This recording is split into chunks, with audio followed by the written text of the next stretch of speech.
Chers amis, bonjour. En ce début de semaine, nous continuons à méditer sur l'évangile de Jean, chapitre 15, et nous continuons à prendre ces textes qui nous ont proposés dans la semaine de prière pour l'unité des chrétiens. Aujourd'hui, c'est le verset 15 qui nous est proposé en lecture. Grandir dans l'unité. Je suis la vigne, vous êtes les sarments. Voilà ce verset 5. Je suis la vigne, vous êtes les sarments. Comment ce verset nous encourage à grandir dans l'unité? Nous savons que l'unité était un thème très important pour Jésus. La veille de sa mort, alors qu'il priait pour les siens, il a prié pour l'unité, que tous soient un afin que le monde croie. Ici, il nous est parlé de vigne, de cep et de sarments. Cette image nous parle bien de cette unité. Vous avez plusieurs sarments qui sont tous liés au cep, qui sont tous liés à la vigne. Voilà ce qui unit les sarments, c'est la vigne. C'est la vigne, ce cep où ils sont accrochés. Nous pouvons être unis les uns aux autres parce que nous sommes unis au Père. Nous sommes appelés à être reliés les uns aux autres parce que chacun, nous sommes reliés au Père. Paul nous met en garde contre cette attitude qui menace l'unité des premiers chrétiens, c'est-à-dire cette attitude qui nous pousse à donner une trop grande importance à notre spécificité, à la spécificité de chacun des sarments, à l'importance de notre propre tradition, de notre couleur, de notre spiritualité, de la façon dont nous adorons le Seigneur, où nous vivons notre lien au Père, au détriment de ce qui nous unit. Les différences deviennent séparatrices au lieu d'être enrichissement mutuel. Paul a dit « Tout est à vous, vous êtes à Christ ». Vous êtes à Christ et Christ est à Dieu. N'oubliez pas que vous êtes à Christ.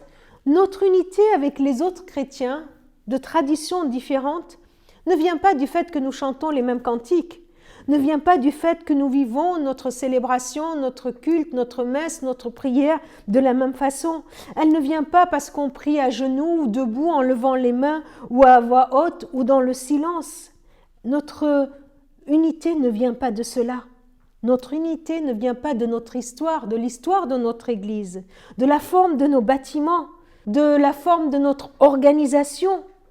Notre unité vient de notre Père. Alors, quand nous regardons les sarments, ne regardons pas la différence de longueur des sarments, la différence de couleur des sarments, mais regardons à la vigne, au cep qui nous unit. Nous puiserons du coup la même sève au même endroit, liée au cep.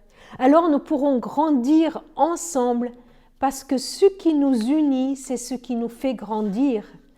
Nous pourrons grandir dans l'unité, c'est parce que c'est notre lien au Père qui nous fait grandir. C'est cette sève, l'Esprit de Dieu qui est répandu en nous, qui nous fait grandir. Et nous pourrons vivre l'unité, la réconciliation, parce qu'elle nous vient de notre Père. Prions ensemble. Je voudrais juste avant de prier lire un texte des frères Aisés. Ne prends jamais ton parti du scandale de la séparation des chrétiens, confessant tous si facilement l'amour du prochain, mais demeurant divisés. Et la passion de l'unité du corps du Christ. Seigneur, c'est ton Esprit Saint, ce feu vivifiant qui souffle et qui vient habiter en nous. Renouvelle en nous, Seigneur, la passion de l'unité, pour que nous vivions conscients du lien qui nous unit en toi. Que tous les chrétiens du monde soient revêtus du Christ, de ton Esprit, unis au Père, et que nous puissions témoigner ensemble de l'espérance qui nous fait vivre, de ce lien avec toi qui nous donne notre identité. Et qu'aujourd'hui, Seigneur, nous puissions œuvrer encore plus pour l'unité des chrétiens. Amen. Soyons des artisans de paix, des artisans qui nous font grandir dans l'unité. À très bientôt.